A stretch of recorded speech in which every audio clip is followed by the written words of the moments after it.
Good morning, everybody. Well, I want today to compare and contrast two very different leadership styles. One, Donald Trump, and the other, Theresa May. And I'm going to ask you whether you think maybe, just maybe, our Prime Minister should take a leaf out of Donald Trump's book, or whether you think, no, he's too crass, he's too loud, he's too vulgar, but hey, is he getting things done? Now, last night, it was the annual White House Correspondents' Dinner, and this is where the press pack from Washington come into big dining room within the White House. There are always comedians, and traditionally they take the mickey out of the current president, the ex-presidents, and it's something presidents always attend. Not the Donald. For the second year in a row, he's boycotted it. He basically hates the mainstream media. He sees them as being the enemy. He sees them as being the opposition. And I guess kind of, given the mess the Democrats are in, that perhaps is the case. Now, he instead went to Washington in Michigan State, and he was talking about his negotiating technique with North Korea. We are doing things that are good. I think we'll have a meeting over the next 3 or 4 weeks. It's going to be a very important meeting. The denuclearization of the Korean peninsula of North Korea. The denuke.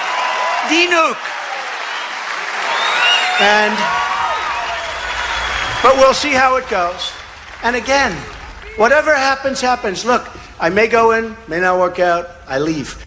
Do you get that? Look, I may go in, it may not work out, I leave. It's called the art of the deal. And he went on to talk about the European Union and his attitude towards them. With the European Union last year, it sounds so nice, the European Union. You know why? I mean, they literally did, like I said, they formed to take advantage of the United States. And I don't blame them. You know what?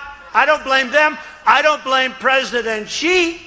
I don't blame Prime Minister Abe of Japan. I don't blame the heads of these countries for taking advantage of us. I blame past presidents and past leaders of our country.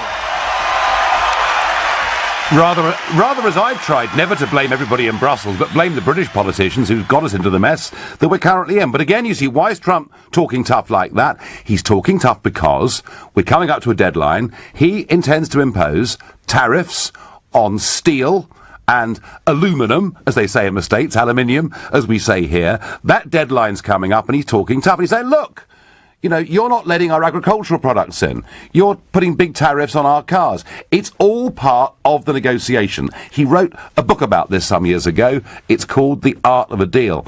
And the one thing that I know from my years in business is when you have a meeting, the one thing the other person absolutely has to know is that you are prepared to walk away. Now, we had early on with Mrs. May, she parroted out the lines, one that I think I can almost claim authorship of, which was no deal is better than a bad deal. If they're not prepared to play ball, you just walk and get on with life and sort the mess out.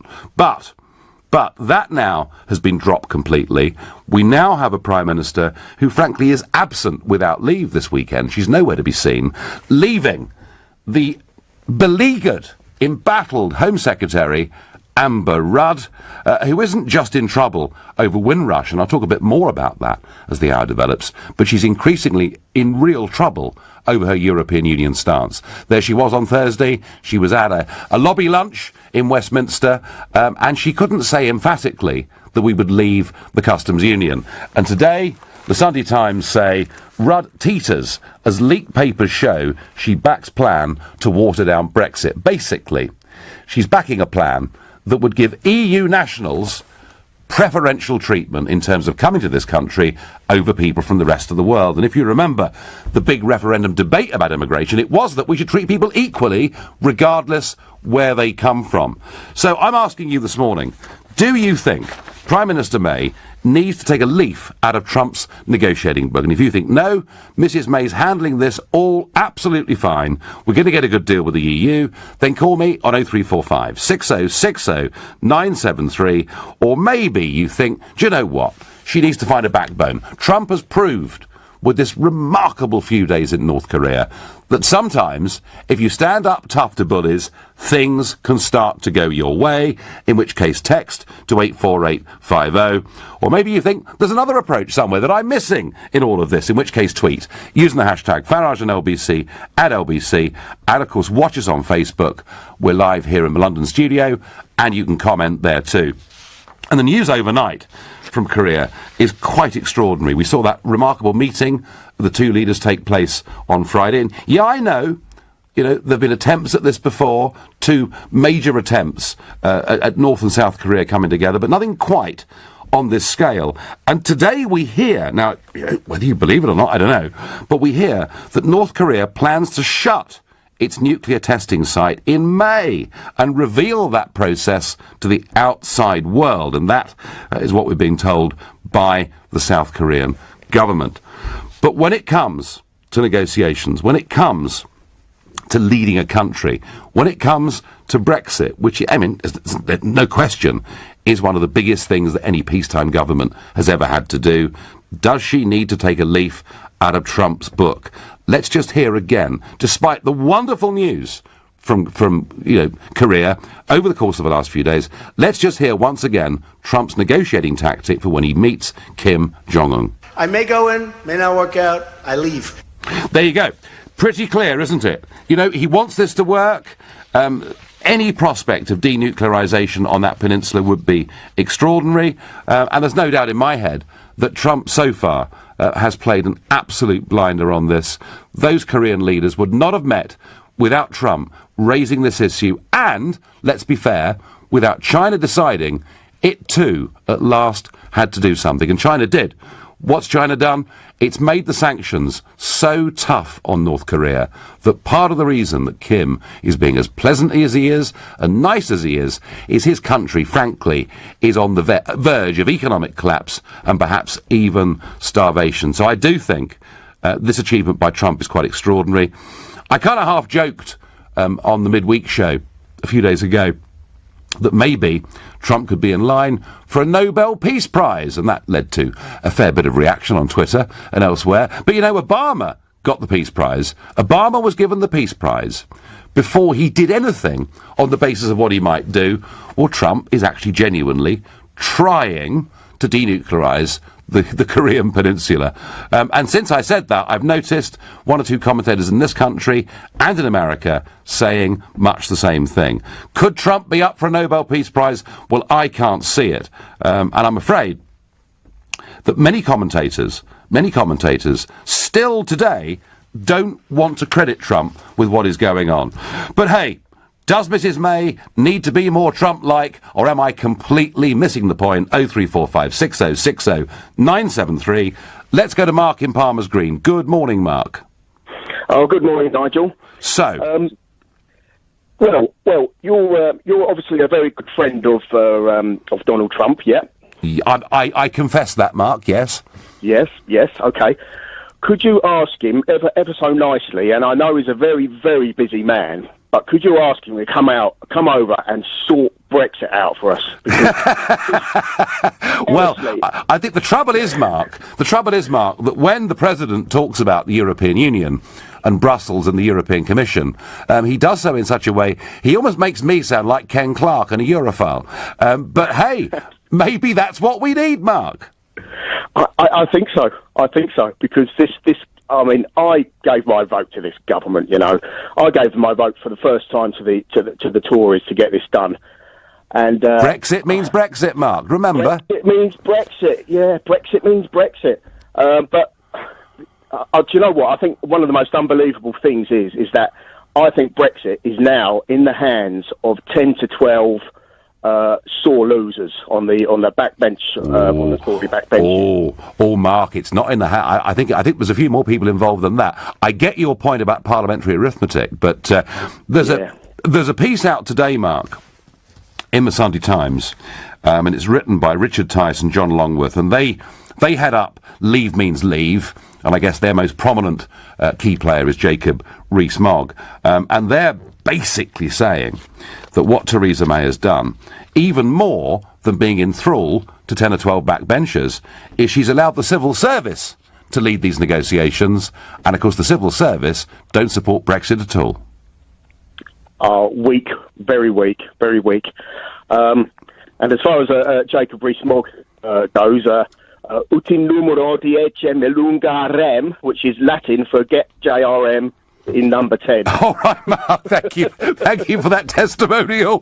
Well, Mark there, a very disenchanted voter from the last general election on Brexit. Nigel, I think she should definitely take a leaf out of Trump's book, says Jan from Norwich. What do I think of the EU? Time to send in the alternative Brexit negotiating team. I get on Twitter. Look, maybe I'm wrong. Maybe actually May is handling this correctly. Maybe Trump deserves no credit for what's happened in North Korea. If you think I'm completely wide of the mark on this Sunday morning, then call 0345 6060 973 and tell me about it.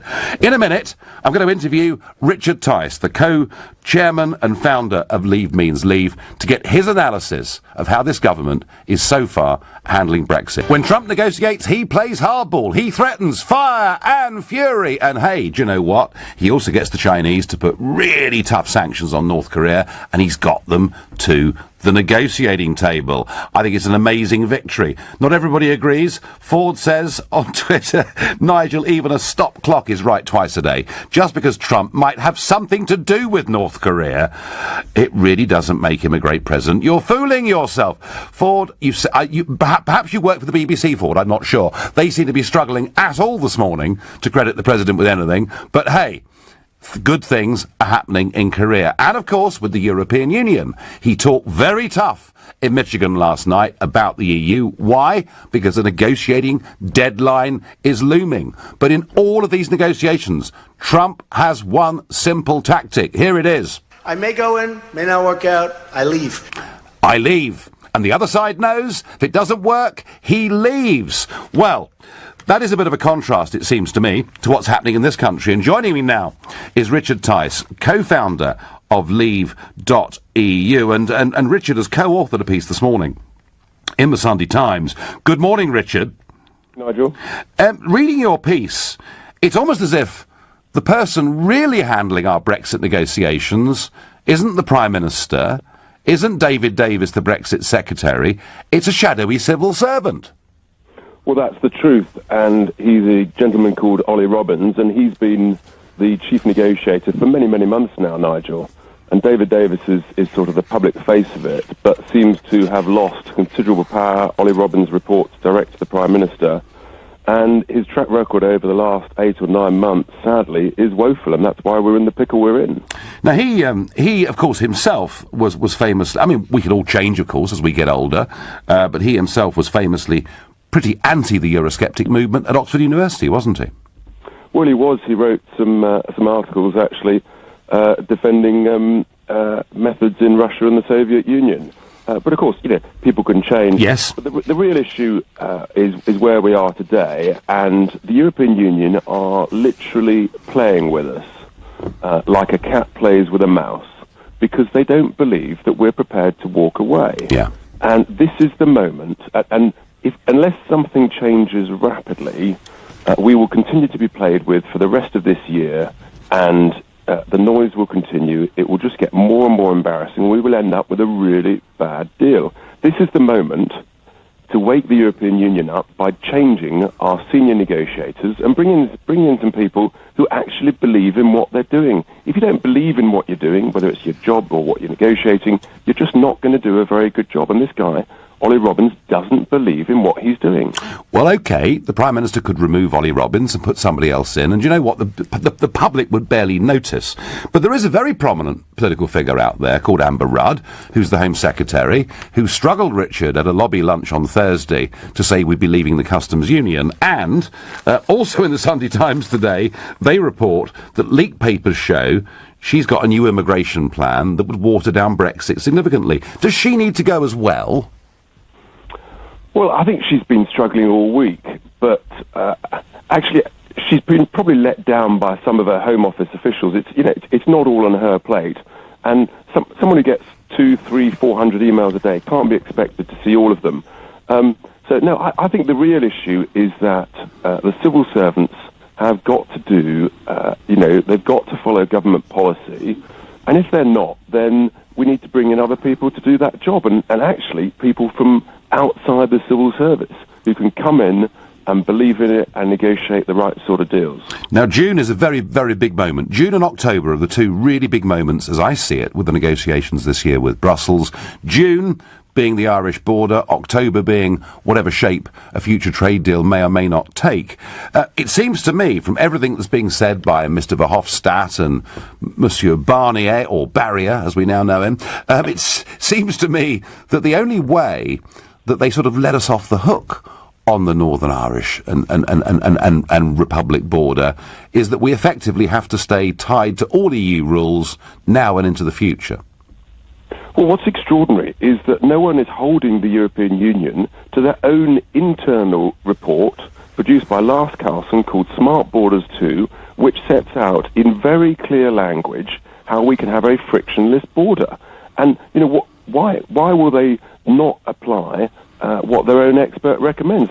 I think we could well end up with a situation where we have to say we're not going to impose any form of border because actually the technology is there, we can rely on that, we can rely on electronic declarations, small businesses don't need to worry anyway, we can have a trusted trader status. We're not going to apply anything. If you want to apply anything on the Irish side, that's your business, and it will then be you that's actually putting up barriers that are totally unnecessary. We've got to call their bluff. Do we need to see more of David Davis and Theresa May on this subject? Because it's noticeable that David Davis has one of the most important jobs in peacetime government. I mean, certainly since 1945. We don't see much of him, do we? Well, we see him in front of various select committees, but we need to see them focusing on the detail. And the Prime Minister probably hasn't got time to do that, but she's got to have a team of people that believe in it. And in my view, that needs to be serious Brexiteer-believing politicians, the likes of Jacob Rees-Mogg, and Ian Duncan Smith, you know, who they understand the detail, they know how it works, and they believe in it. And they should be the people who are brought in to negotiate this, rather than relying on civil servants who just don't believe it. And finally, Richard, do you think we ought to get Donald Trump on a sort of 6-month secondment to come and be our Brexit negotiator? I'm not sure that would be very popular, would it, Nigel? It might be effective, though, mightn't it? To London, is it? Richard, thank you very much indeed. Well, that was Richard Tice, co-founder of Leave.eu, and please feel free to challenge anything that Richard said there, or anything I've said so far this morning. I am very struck. Two very different negotiating styles, and, you know, the implication of what Tice and Longworth in their Sunday Times article today are saying is it's all been given to a civil servant who in his heart and soul doesn't believe in Brexit anyway, and it's going to rats. My next caller is Jason from Sutton. Jason, good morning. Good morning to you, Nigel. Can you not see the irony in the Leave argument and the Brexiteers now? Go on. It's just getting silly. Richard Tice, I mean, the whole point of Brexit, from your perspective, was to take back control of our borders. And you've got the chair of Leave Means Leave saying, no, we're not going to put up any border whatsoever in Ireland. Anybody can come Jason. and go as they please. It's all electronic. And Jason. There is a difference between Ireland and our relationship with every other country in Europe. And you know that. You know, we have had, for the best part of a century, a common travel area with Ireland. So we're going to allow goods and people to come back and forth in Northern Ireland and from Northern Ireland into Wales and the northwest of the UK. That's not taking back control. Richard Tice specifically said we're not going to have a land border with the European Union. If the EU want to put one up, then let them. Well, and that's because he's arguing what the European Parliament argued about a year ago in their report. The European Parliament then were preparing for Brexit and said, actually, you know, there's a very smart way of doing this. We can use smart technology. We can make it happen. We don't need to construct physical fences and barriers. And of course, Jason, there are reasons there of sensitivity, aren't there? Hold on. And yet, there's not a single border anywhere on the planet that works on that basis.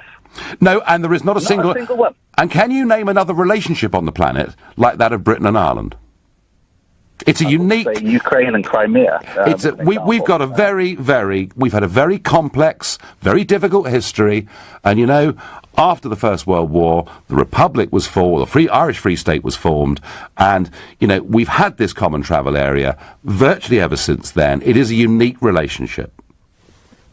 I totally get the history of what's happening in Ireland. I totally get the problems that they've got. The solutions that Brexiteers are now offering is totally opposite to what they suggested during the referendum campaign. And then second point that he made was that we should threaten and tell the EU we're just going to walk away. Despite the fact every single expert research study that's ever been produced anywhere on the planet says if we just walk away, we're screwed. We'll lose our economy, we'll have severe problems, and they've detailed it. Every single one, even the economists for Brexit, led by your Patrick Minford. Do you, Jason, whether you're for or against Brexit, do you accept the point I'm making this morning, that whether you like Trump's style or not, there is a very, very clear negotiating strategy that Trump takes to everything, and that maybe, just maybe, our Prime Minister could take a leaf out of that book? Well, there's an interesting one. I'm not for or against Brexit. I'm for the United Kingdom being as successful and prosperous as possible. Brexit is anti that. As far as Trump's concerned, if you look at his business history and his negotiating history, he's had over 900 court cases against him for his negotiating strategy.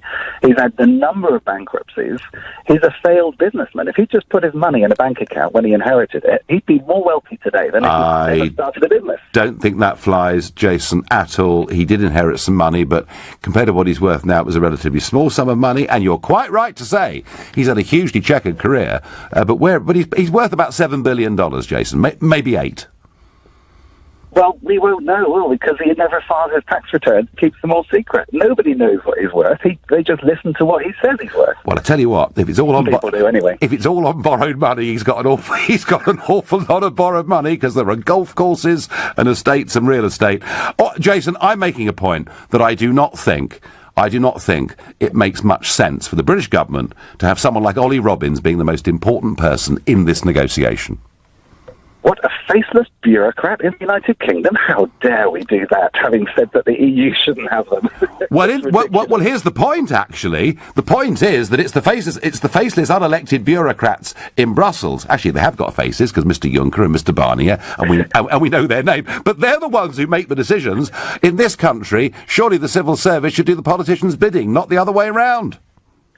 Well, in the EU Commission, there's about 33,000 civil servants, effectively. Yeah. In the UK, we've got over 405,000, supporting a nation of just 65 million. We have more civil servants bureaucracy in the UK. And do you know what they do, Jason? Most of them spend their life enacting EU laws. Listen, we must go. Thank you.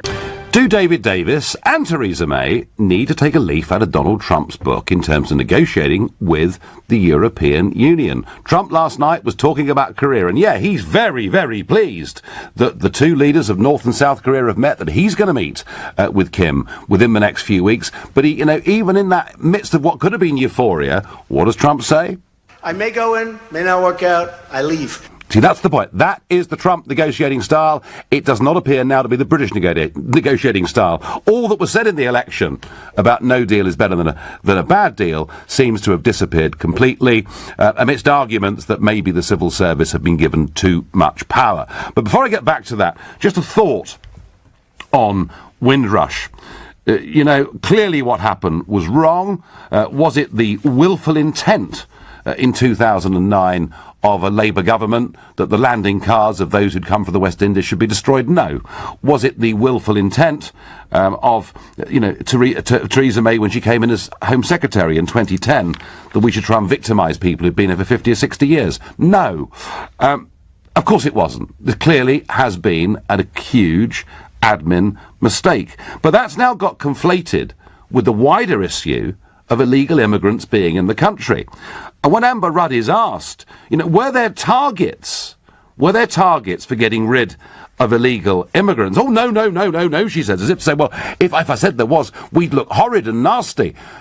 If the Home Office had targets for removing illegal immigrants, all they were doing was obeying the law and doing their job. Why did she shrink and run away from this and pretend she knew nothing about it? Well, it's still rumbling on, perhaps not wholly surprisingly, London's Mayor Sadiq Khan has said overnight that it beggars belief that she did not know what was going on in her own department, and basically he's saying she needs to go. And really unhelpfully, I think, Communities Secretary, Cabinet Member Sajid Javid, whose own parents came to this country from Pakistan back in the 1960s, said his first reaction when he heard that people were being wrongly threatened with deportation was that it could have been his own family. I've no doubt he meant that sincerely, but I don't think it was particularly helpful. So, Rudd under fire for the Windrush scandal itself, which is unfair, because it clearly did, none of this happened on her watch, but clearly under fire for didn't she know about deportation targets and not appearing to know how to answer it, and now in trouble over future plans for EU migrants to have preferential access and not being able to say clearly to a press lunch that we should leave the customs union. And I don't know, there are some that say, well, actually, Amber Rudd will stay. She's there. She's the human shield for the Prime Minister. After all, the Prime Minister was the Home Secretary, the longest-serving Home Secretary in 150 years, and some think she's in a very strong position because of that. I don't know. I get the impression she's rather been left out there on her own. Another difficult week, I think, facing Amber Rudd. Back to those contrasting styles of Trump and May, and whether May should take a leaf out of his book. June on Facebook says, Nigel, I agree a lot of what you say, but not in Theresa May's situation. She is the PM and does not have the luxury of spouting on media channels. Doesn't stop Trump, June, does it? And actually, wouldn't we like to see a little bit more clarity from Theresa May on Brexit and where we're going? There seems to be a real marked absence of it in recent times. Helen asks, if Parliament has a vote at the end of these negotiations and we don't like the result, can we ask for another vote? Oh, Helen, not more and more and more and more referendums. I believe we've had our referendum. I don't now think there's going to be another one. Although, to be fair, there are many in the House of Lords and quite a lot in the House of Commons that would like to force that upon us. Tony says the financial expertise is already moving or has moved to European cities. Oh, no, it hasn't, Tony. Deutsche Bank have just taken a 20-year lease on a huge piece of real estate right in the middle of the city of London. Can Trump and his expert team do some negotiating with the EU on behalf of Britain, says Anne in Kingston. Well, that's rather what I think. Trump is a strong, free-thinking leader who puts his country first and rejects virtue signalling. May is the opposite, says Michael. So we've got both sides of the opinion here. Let's ask Anil, who's calling from Norbury, what he thinks. Good morning. Mr. Farage, good morning to you. You say Theresa May should take a leaf out of his book. Well, what are you referring to? The Art of the Deal? Well, what I'm talking about, Anil, specifically, is, May, in the Brexit means Brexit, general election, said quite rightly that no deal is better than a bad deal. That has now been dropped, Anil. We are now making a whole series of concessions, and the one thing that Barnier... About the style, Mr. Farage. The one thing I know that Barnier and Verhofstadt know is that she's not going to walk away, whereas Trump was very, very clear. Let's just listen to Trump. I may go in, may not work out, I leave. The point I'm making is that is a more effective negotiating style than Theresa May's. No, actually, he didn't write the book. It was somebody called Tony Schwartz. It was ghostwritten for him. He has no skills as such. The only two skills he has, bluff and bluster. Right. But what do you say he didn't write the book? Many famous figures who publish books have them ghostwritten for them. Yes, but he should acknowledge that he didn't write it. He's the president. And people kept saying we should respect the office of the presidency, but he himself doesn't respect the office. Well, I think he does.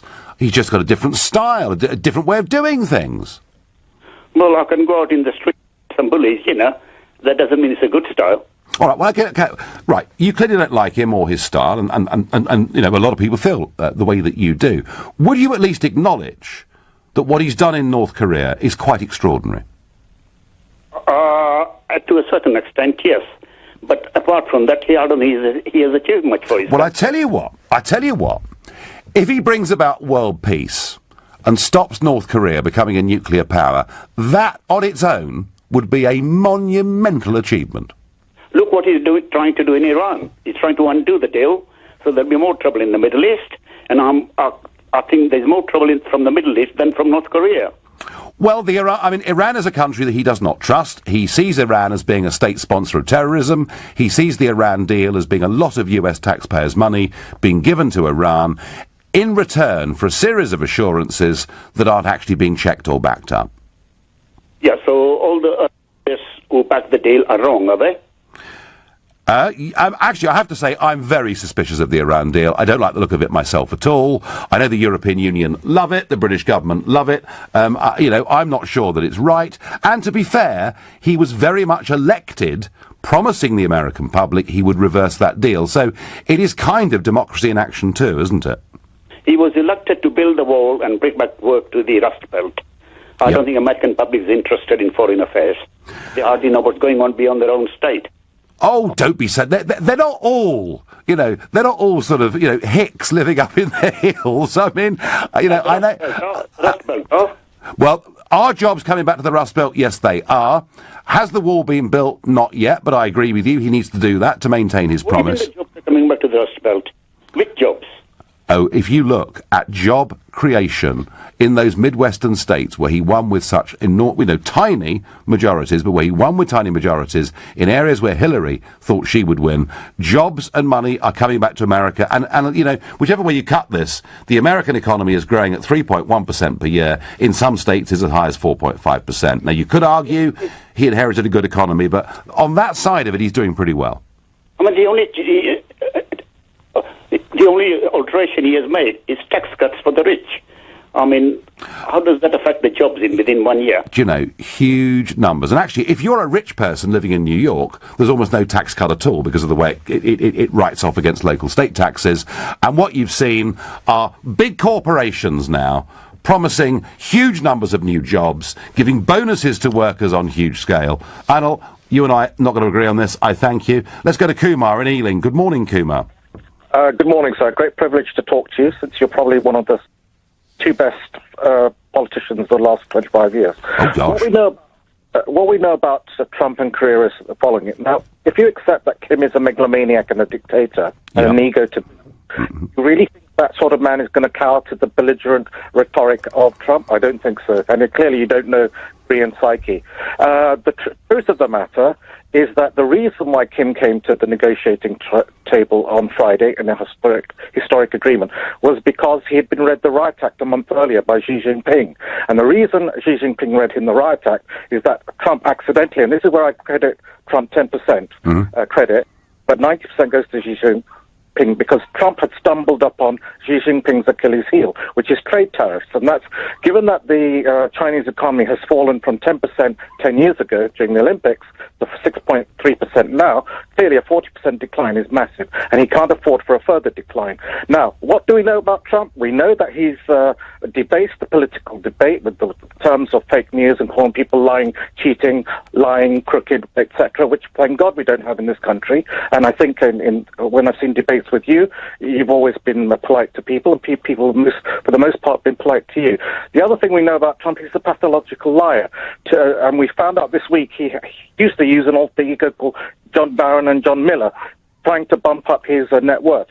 And he is so insecure that he has to put on a fake personality and call journalists and say he's worth more than he is. The other thing we know, that as a businessman, it's a total myth, because it takes a real skill to lose $1 billion, I would have thought, in a month.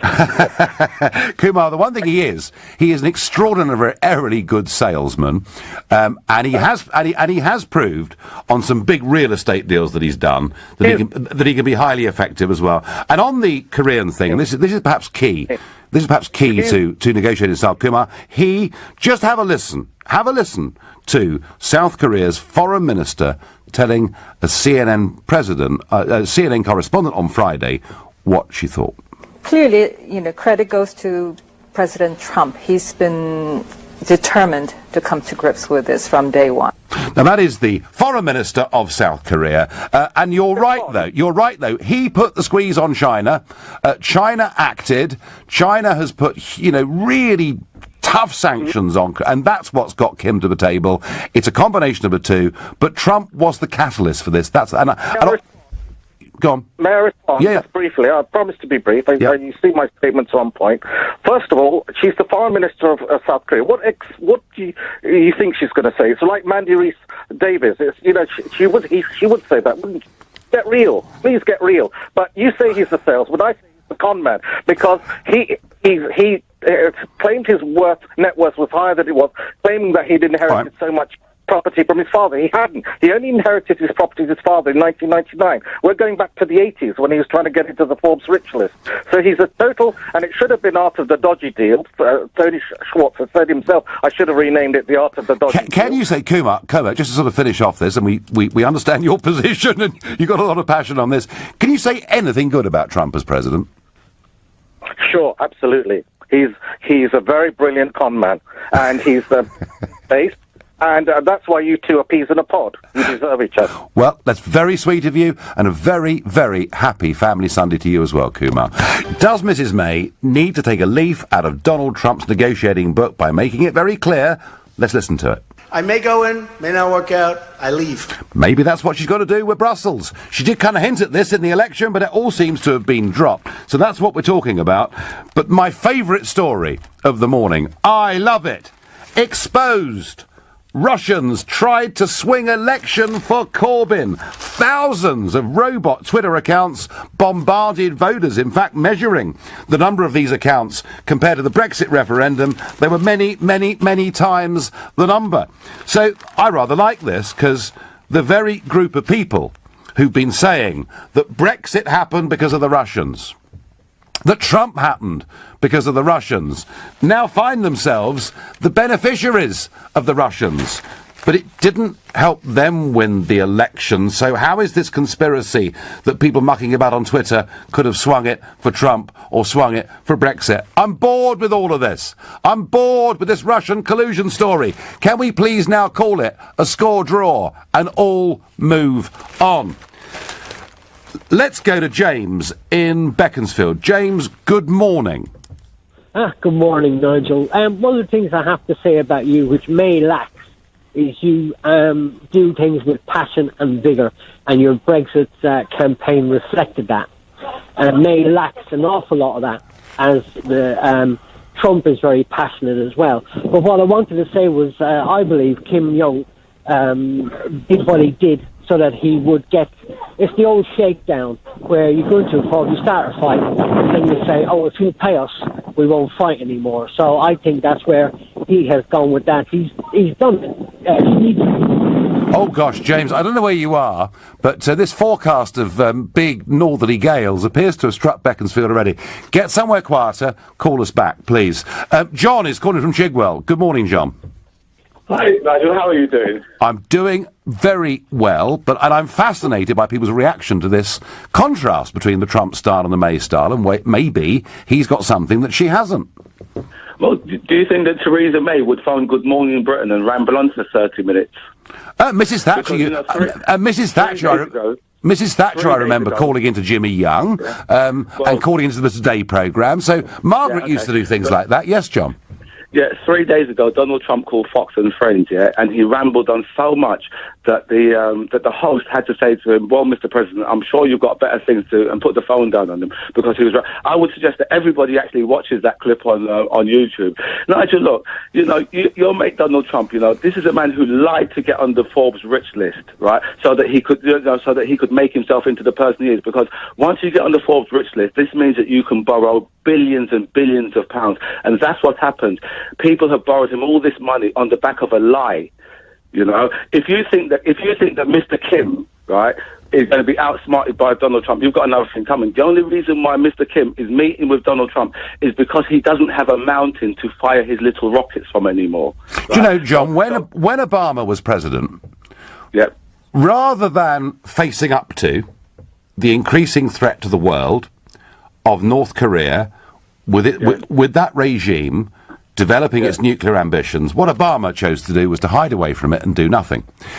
When Trump came to power and looked at this, he could have done exactly the same thing. He said, no, this is a genuine threat, not just to America, but to Japan and to many other parts of the world, and I'm going to do something about it. And he talked tough, he persuaded the Chinese to do... And John, you can dislike his style.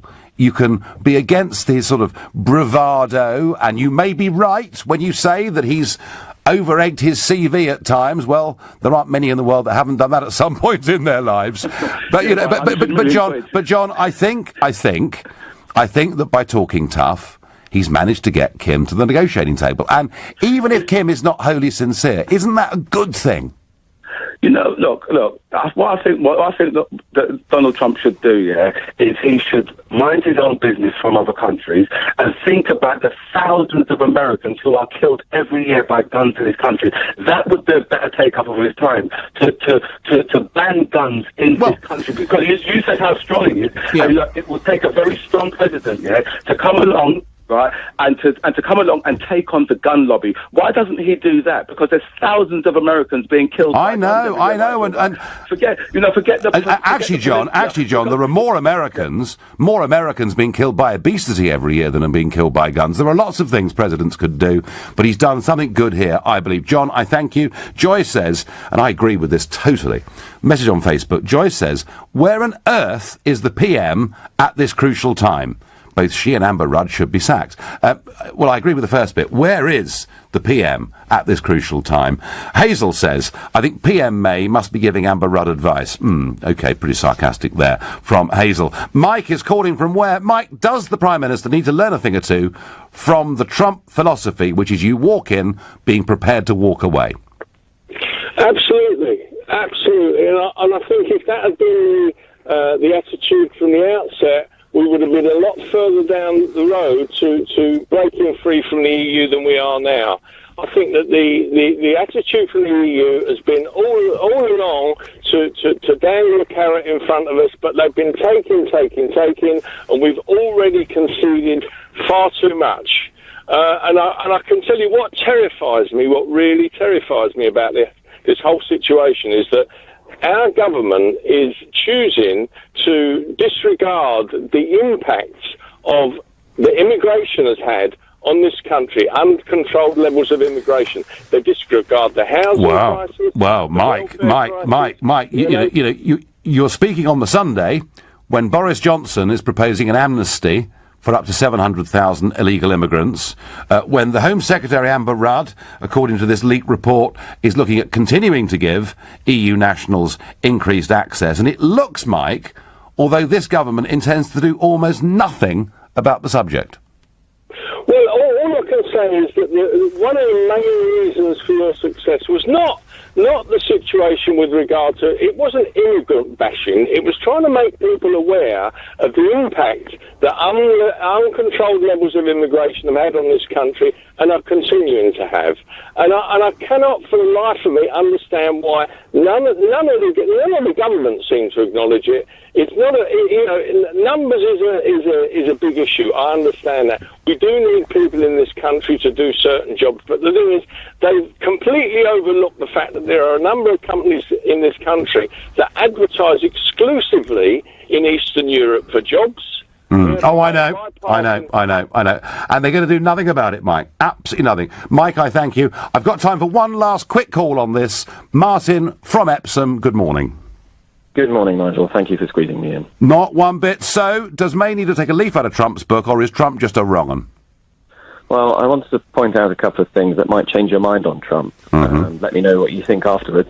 Of course, he's not the first person to be offered a meeting with the North Korean leader. That goes all the way back to Mr. Bill Clinton, then George W., then Barack Obama, all had the opportunity to go. And all of them were, of course, advised by their respective left or right administrations not to. Second point. And then you said that Obama decided to hide away, when in fact, at the beginning of his presidency, he actually said he would like to meet with Kim Jong-il, it was at the time. Yes. And your friends over at Fox and the alt-right lot started berating him like mad. If you look at the contrast between the news reporting from Fox... But the point is, Martin, he didn't, and Obama promised to move the embassy from Tel Aviv to Jerusalem and didn't, and he promised to intervene in Syria. He had a red line and then he didn't. Point I'm making, Martin, is they're different styles. Trump does get stuff done. Thank you. Moving on. Pope Francis has led tributes to young Alfie Evans after the toddler's parents announced his death. Tom Evans and Kate Jones said they were heartbroken after the terminally ill youngster died in hospital on Saturday. There is a big debate here over parental responsibility.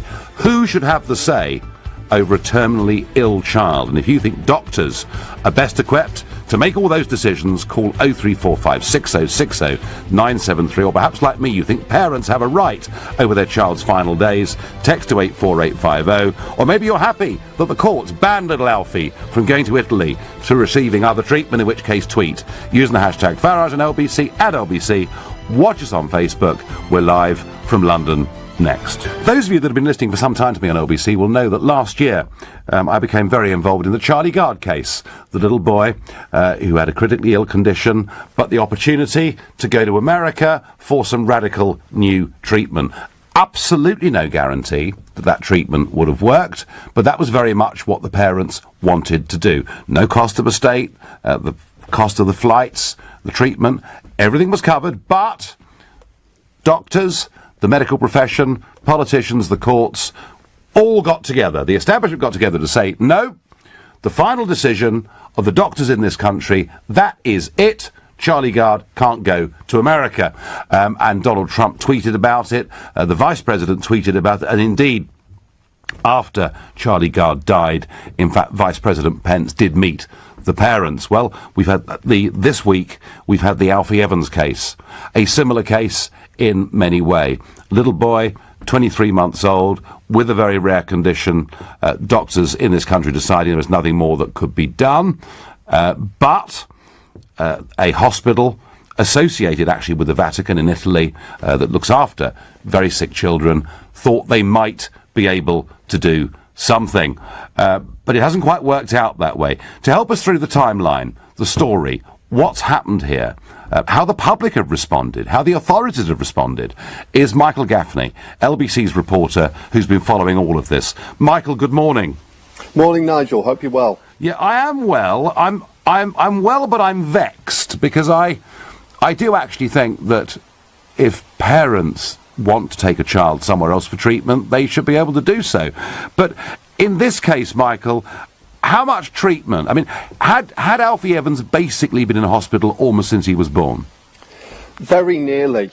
He went into hospital in December 2016. He was 8 months old, and he stayed there for another 15 months. So the vast majority of his life, he'd been suffering seizures, the cause of which was a massive degenerative breakdown of his brain, the cause of which has never been successfully diagnosed, and that's sort of the crux of the disagreement in this case between the parents and the hospital. 70% of his brain matter just disappeared, obliterated. He lost the capacity to see, to smell, to even touch. His senses were gone. He wasn't capable really of any level of consciousness. But because there was never a definitive diagnosis of what had caused this, his parents were never ready to make that decision to say, actually, our son is terminally ill. How can we say that without a conclusive diagnosis? Mm-hmm. And that was the whole reason why they wanted to take him to potentially other hospitals overseas, like Giuseppe Bambino in Rome, where maybe further analysis could be carried out.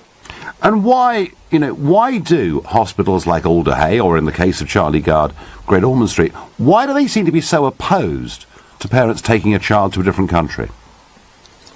Well, the issue here is where parental rights stand in the law relating to the individual rights of the child. Now, I don't think anyone's disputing that the staff at Alder Hey, who work very hard and who have saved more children's lives than either of us could count, had Alfie's best interests at heart.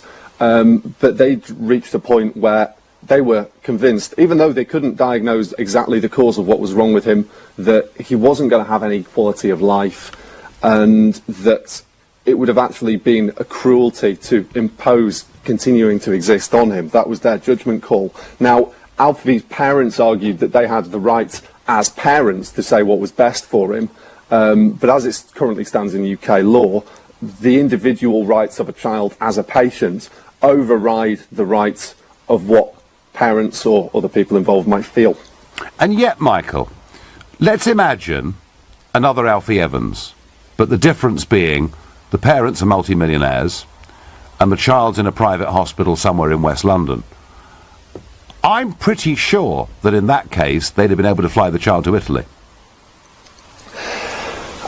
I'm not so sure that's the case, because I don't think the financial aspects of it affect the legal decision making, and in fact, because of the attention that this case drew and the work of the supporters who call themselves Alfie's Army. Yes. I mean, the parents are sat on a crowdfunding budget of more than 100 grand now. So it's not the money. Okay, fine.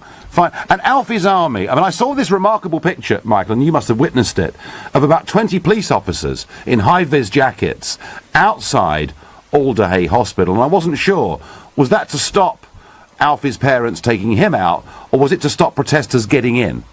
That was to stop protesters getting in, and at one stage they did try to get in. That was last week when things were getting particularly heated just before Alfie's ventilator was switched off. There were some really disgraceful, frankly, remarks being bandied round about Alderhay on social media.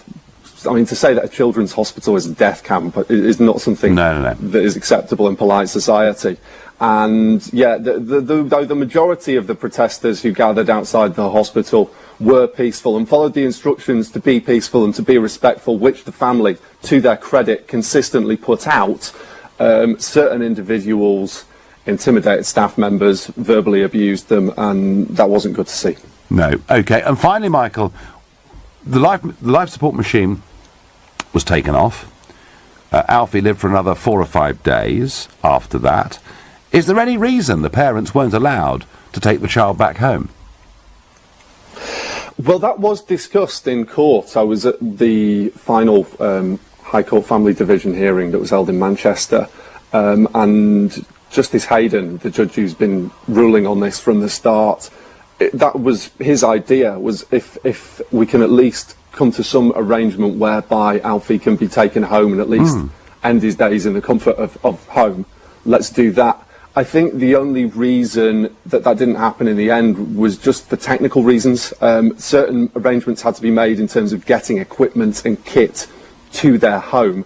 That takes some time, and unfortunately his time came to an end before those steps have been put in place. No. Okay, Michael, thank you very much indeed for talking us through that. That was Michael Gaffney, LBC's reporter, who's followed the Alfie Evans case over the last couple of weeks. Look, even if all the doctors agree, and this case did sound pretty hopeless, do you know something? Doctors aren't always right. All the doctors agreed on my medical condition in 1987, about 5 or 6 of them that I'd seen. And in the end, I got really, really tired with their answers. So do you know what I did? I went off separately to a different hospital for a second opinion, and within 24 hours, I was on the operating table having a cancer removed. All right? So don't tell me doctors are always right. I know they're not. And what about Aisha King, the 8-year-old boy from Southampton, a few years back, 5 years ago, 4 years ago, 2014, who had a rare form of brain cancer. There was nothing more doctors in this country could do. The parents wanted to get him to Europe to have a new proton therapy. And you know, medical science moves at different speeds in different parts of the world. They were told, no, you can't do it. They thought, the hell with it. They got on an aeroplane. Do you know when they landed in Europe, the parents were put in prison for taking their child off to get alternative health care. As the father said, we feel we're being treated like terrorists. In the end, the child, Aisha King, got the treatment, and 4 years on, the child is still alive. Doctors aren't always right. But even if they are right, ultimately, who owns our children? Is it us, or is it the state? And in this case, very clearly, it appears to be the state, and I believe that to be wrong. And I've seen with this Alfie Evans case, the establishment clubbed together in the most extraordinary way. The Pope You know, the Pope had met the father, a private jet was laid on, it would have been a 2-hour flight to Rome to receive treatment. That may or may not have worked, but I put it to you, any of you out there that have ever been a parent, if you had a sick child, you would want to do everything you humanly could to help that child. And if that's denied to you, that is a very cruel thing to do to those parents for all the rest of the years to come. That's how I feel about it. Let me know what you think. If you think I'm wrong, call me on 0345 6060 973. Maybe you think I'm right, and parental responsibility means a new law is needed in this country. A new law. Just as in America, they have what's called a try-anything law that allows parents to do this. Maybe you think we need that, in which case, text to 84850. Any other comments you've got, tweet using the hashtag Farage and LBC at LBC, and you can watch us on Facebook and comment there too on this very, very emotive case. It's a contentious subject, but ultimately it seems to me that unless you are causing undue suffering to a child, parents should have the final right to decide on a new form of treatment, even if it's in a different country. But boy, don't the establishment club together in this country. You know, I made the comment that I think the state is all too powerful through politics, the medical profession and the courts. Some of the responses I've had back are quite astonishing. Dr. Ben Janaway on Twitter said Nigel Farage should face criminal charges for his abusive and manipulative libel at the expense of the NHS. So, criminal charges I should face, apparently, for saying parental rights should be above state rights in terms of a child. And fascinatingly, Pope Francis took a personal interest in this case, met with the father, said he very much wanted Alfie to come to Rome to have this treatment, and after the little boy died, he said, I am deeply moved by the death of little Alfie. So you would expect, would you not, Cardinal Nichols, the senior Roman Catholic priest in the United Kingdom, to support the Holy Father? Not a word of it. No. In Britain, the establishment club together. I find the whole thing quite remarkable. I think we need a change in the law. I think the Americans with a try-anything law have got this right. That is my view. Richard is calling from Hackney. Good morning, Richard. Good morning, Nigel.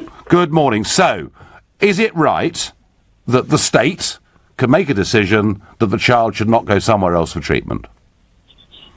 I think that parents should have the option, as anyone should have the option about what they should do with their own, future, I guess, in terms of medicine.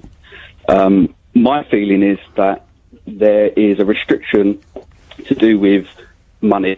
The financial industry, the medical industry, the pharmaceutical industry is the most lucrative industry, or one of the most lucrative industries in the world. They have to protect their income, essentially. The three forms of cancer. We were just talking about cancer earlier, so I'm kind of going to go along that line at the moment. The three treatments for cancer is chemotherapy, radiation, and surgery.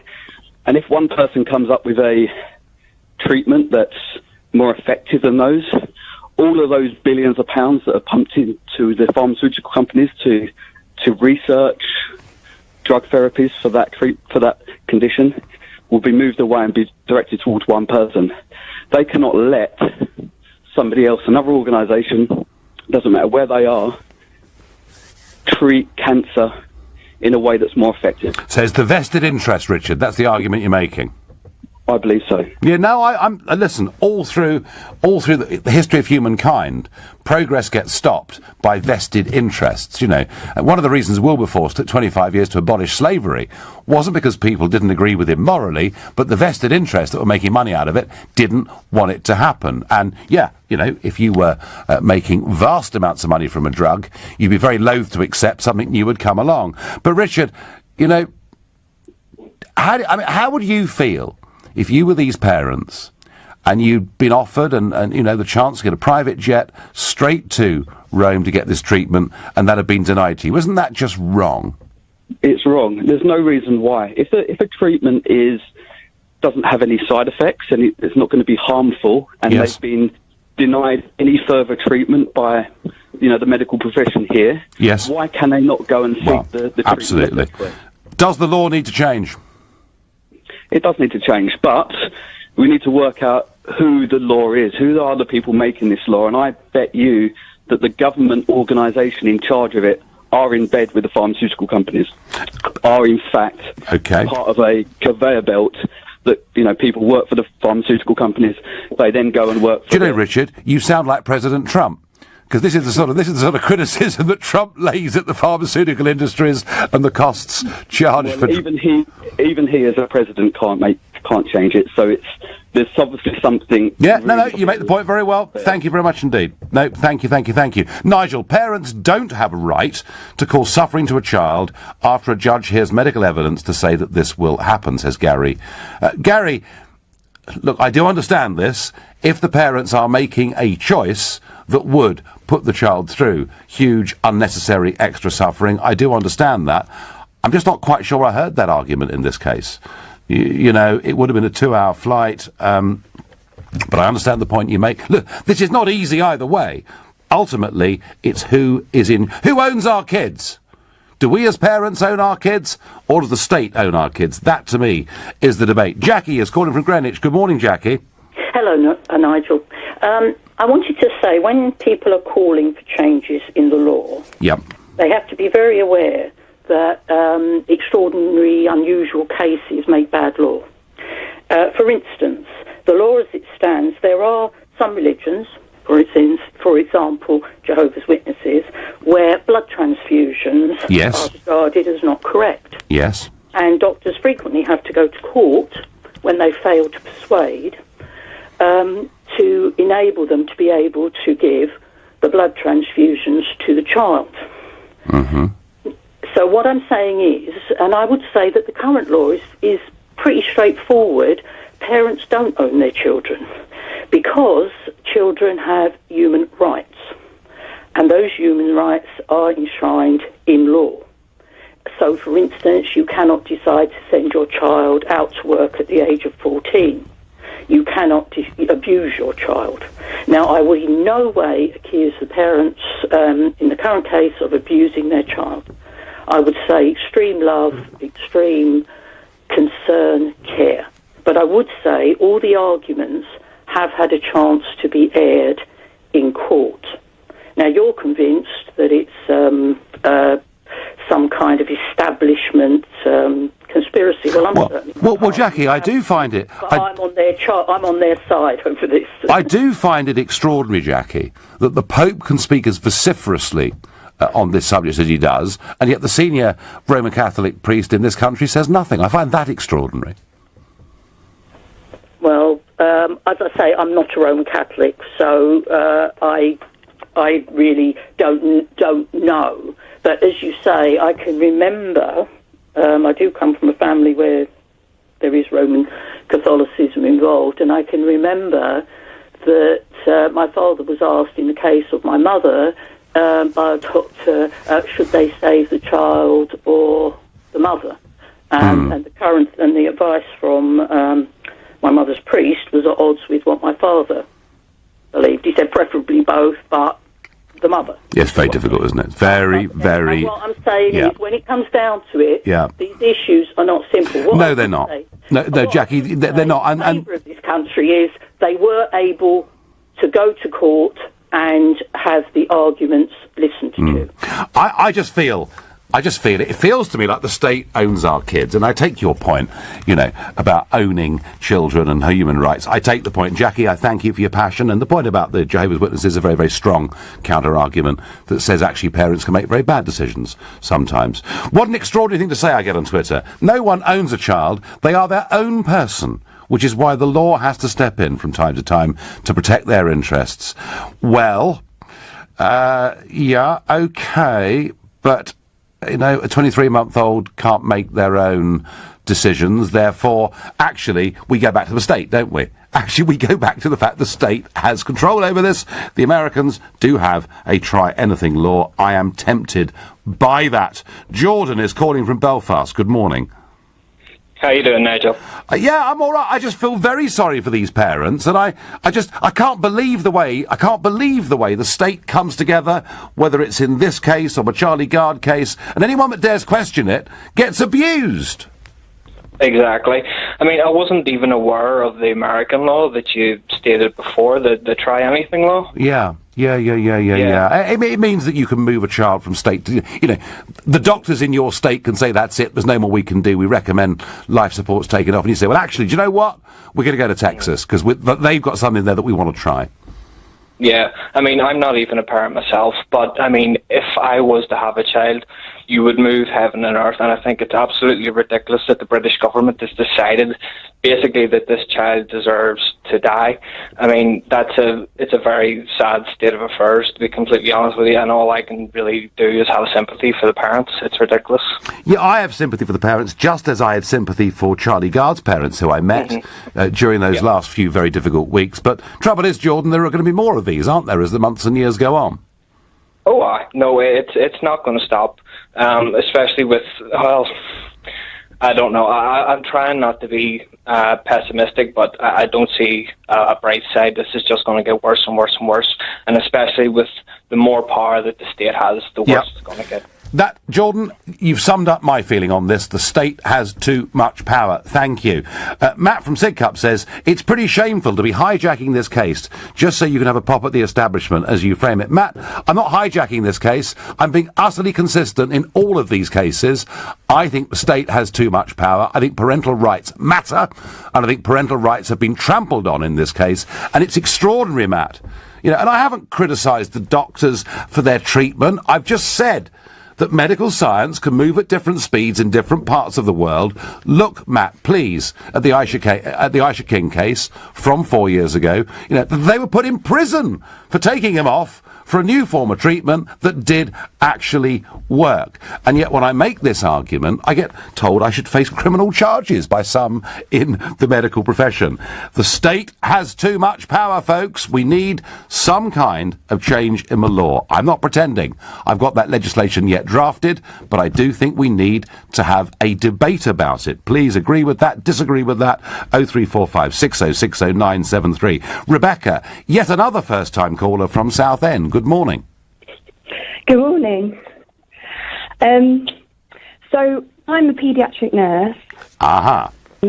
I've been a paediatric nurse for the last 5 years. I've worked in big hospitals and smaller ones, so I've seen these situations happen a lot. And I think the problem we're having here is that people are putting these parents' rights above their children's rights. I really sympathise with the parents, I do, and I have a 2-year-old who's just kind of I have a 2-year-old at home who, if she was in the situation, I can't say exactly how. Oh, well, there we are. How I would feel. You gave the prompt, and the listeners all heard. So, however, these children are going through a lot of pain. So, in the Alfie situation, if he was taken to Italy, the invasive procedures that he would have to have would be very painful and would only prolong his life. There was no cure for Alfie. Yeah.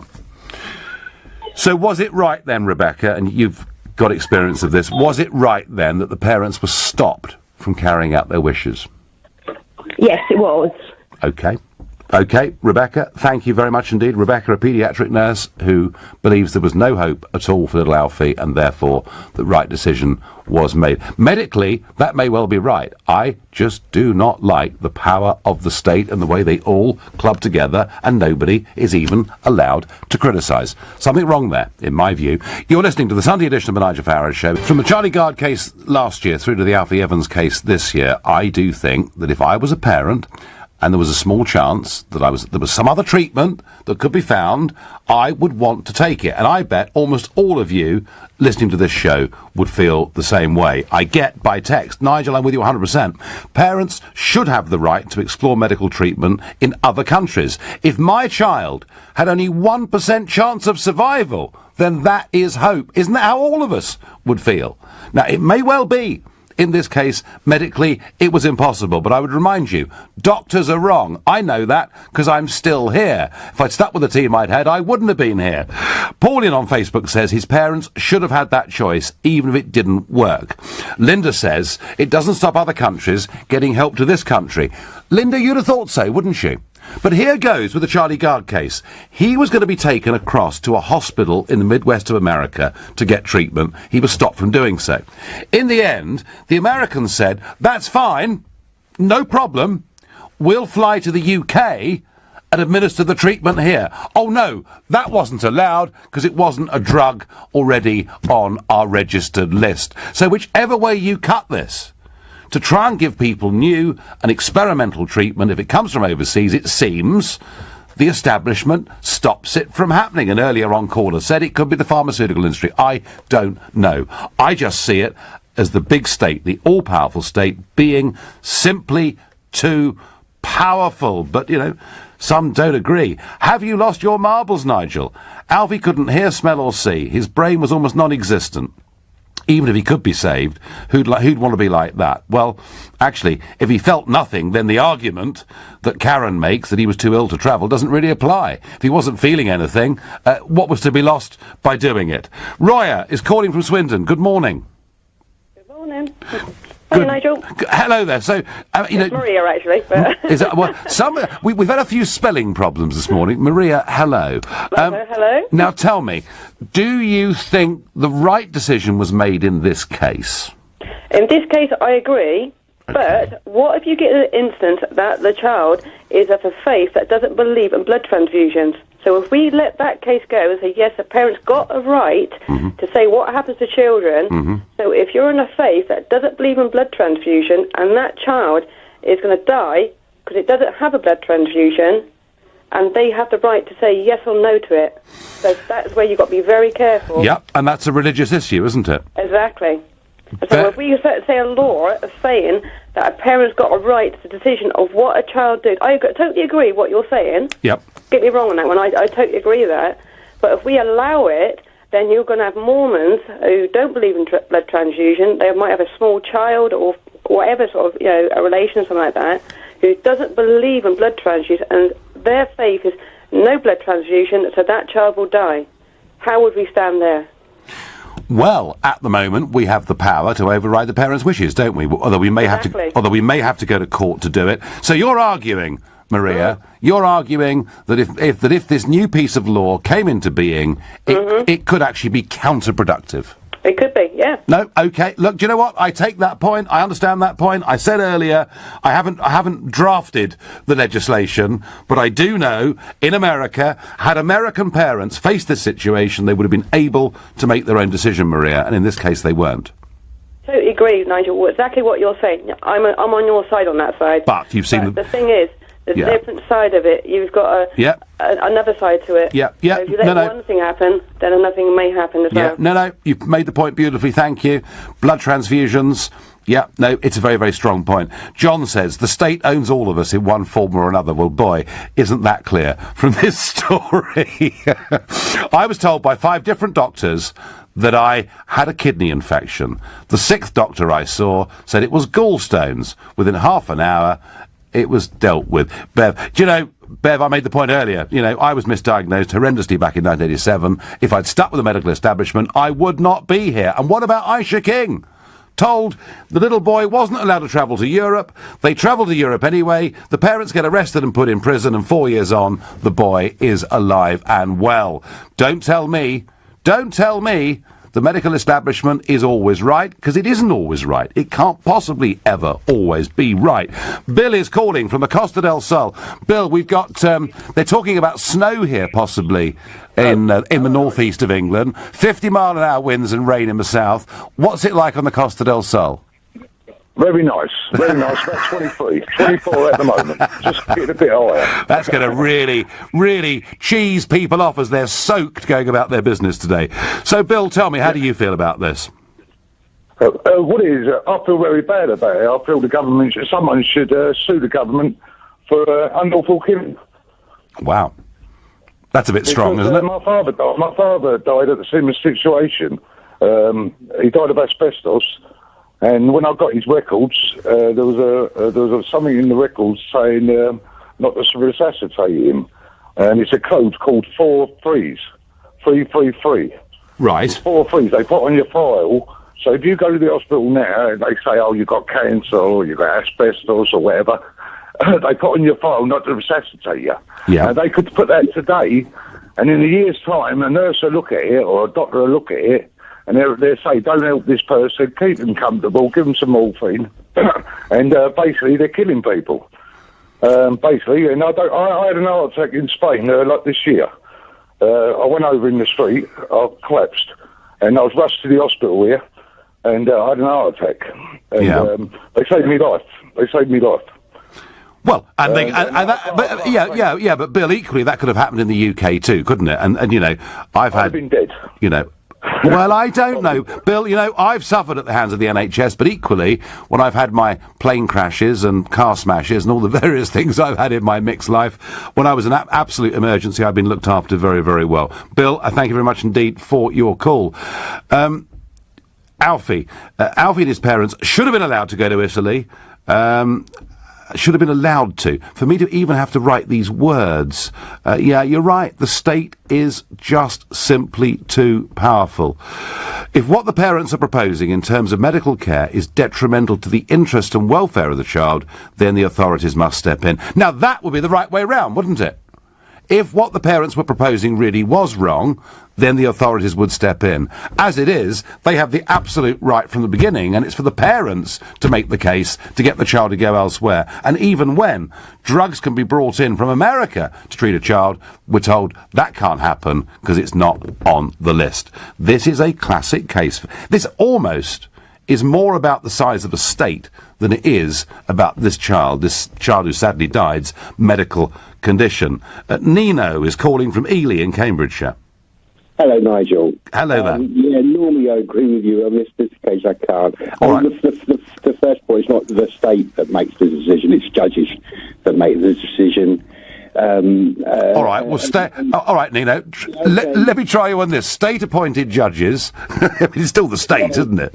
Okay, you've got to have some faith in our judiciary, or otherwise we may as well hang up and go home. All right.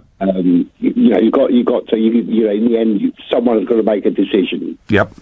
Yeah, and our law works that if no consensus can be made, then it goes to the judiciary, who will make an informed decision in the interest of the child. Yeah. So it's not the state making decisions or doctors making decisions. Isn't really the truth of it that the judges just rubber stamp what the doctors tell them?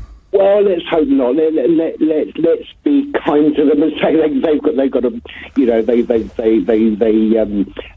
show some initiative and actually think about the arguments being made to them. Yeah, you've got to have some faith in the judiciary. I mean, otherwise, but the trouble is that the judiciary can only judge the arguments put to them. If the judges don't make the decision, who does? No, I understand that, but the judges listen to the medical arguments, and all the medical arguments say this shouldn't happen. Yeah, but what about parents' rights? Yeah, of course they've got rights, but in the end, someone's got to speak for someone who cannot speak for themselves. Someone's got to speak on their behalf, where they're looking at it with their interests at heart.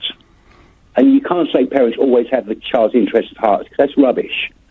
Well, I think in most cases they do. There will be the odd exception where it's the other way around. But the judges are always going to be part of the establishment that rules in favour of the establishment. That's just the way it works.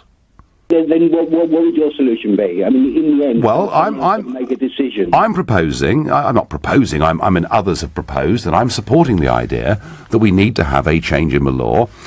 Now, look, I'm not pretending it's easy, because the counter-argument's been made about parents who would deny their children normal medical treatment, but I think there needs to be a shift in emphasis. That's really all I'm saying. But look, thank you for your call. Yes, ultimately, we do have to judge the courts, but the courts are part of that establishment machinery. That's how I see it. Nigel, having been both a patient, a nurse, and a medical secretary, I know what mistakes are made in hospital treatments.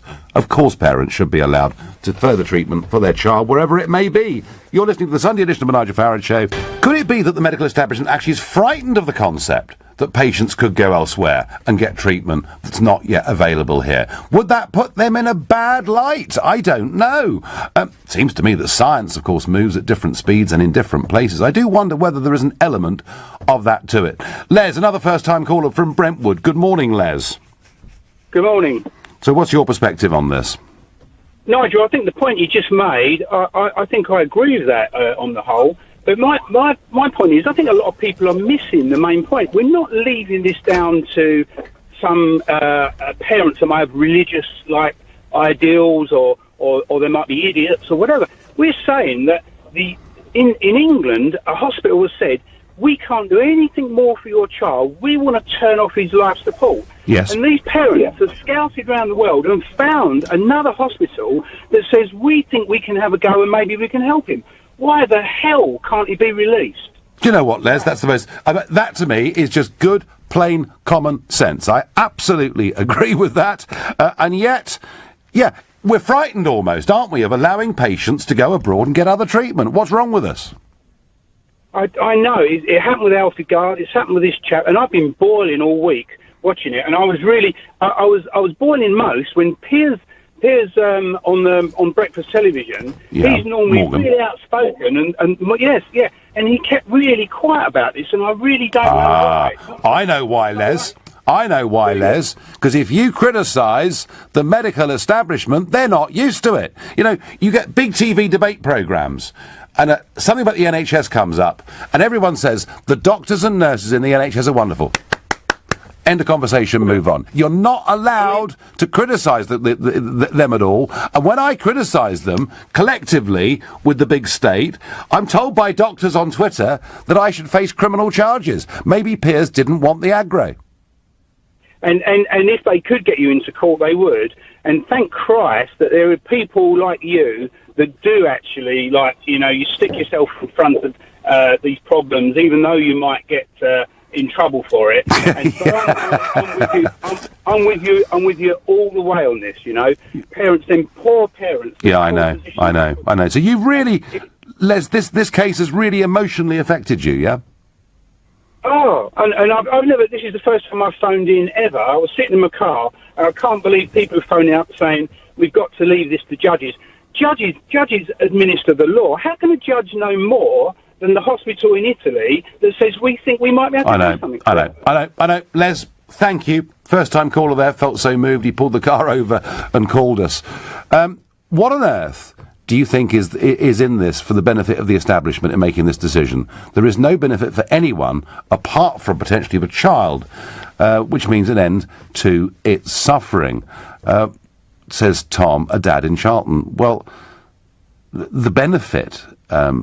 Tom, is that you have a situation where everyone closes ranks and we're not allowed to criticise the medical profession in any way at all.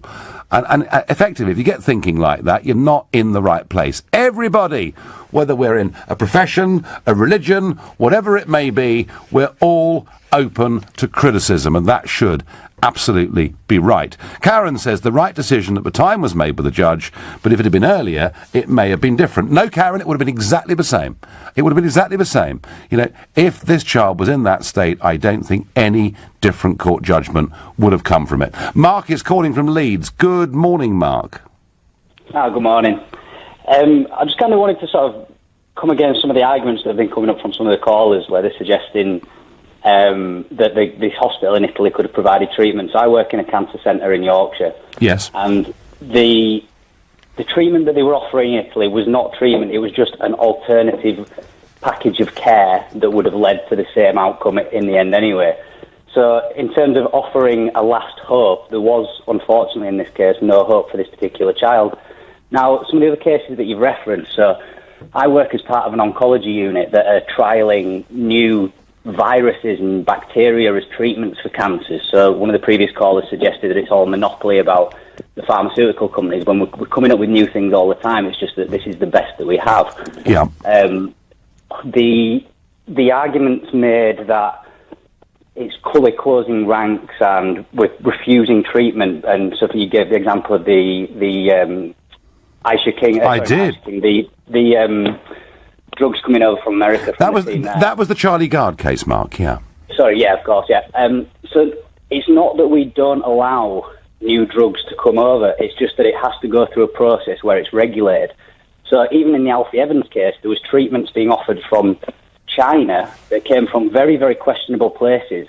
And saying that just because it comes from a hospital abroad, then it's better than what we're offering here and has been regulated and has gone through National Institute of Clinical Excellence. Mark, we don't. I don't want to criticise you for the work you do at all. All I've argued is it not possible that medical science and advancements move at different paces in different parts of the world? Of course they do. For example, I mean, I'm not trying to big up the NHS because there are other places that are focusing on other things, and there's some fantastic work going on in Australia at the moment. But some of the treatments that we're using here are groundbreaking and the first places in the world to use them. Yeah. Saying that the Vatican and a hospital in Rome that has been funded by a Christian evangelist American lady who heard about the Alfie Evans case, got in touch with this hospital within the Vatican, and then flew and moved to Liverpool to try and instigate this change and bring up an upswelling of evangelicals in America. That is not going to be the most groundbreaking treatment and hospital in the world. What they were offering is in no way superior to what would have been offered on the NHS or anywhere else in this country. Okay, and Mark, as somebody working in cancer, Aisha King, and I've talked about this already a couple of times, Aisha King, was an 8-year-old boy, and was told, his parents were told not to leave the country, not to go for this alternative proton therapy, and they got put in prison for taking him out of the country. How do you feel about that? Yeah, so I think that whole case was carried out particularly poorly, obviously, and I think the difficulty with the proton therapy is that there is some reasonably good evidence behind it, but there's also a lot of sort of misinformation surrounding it. So I think in that particular case, things should have been a lot more transparent and thought about it. Because, the difficulty that you have with cancer is that there's over 200 forms of cancer, and one cancer to another could be as different as you and I are from a daffodil.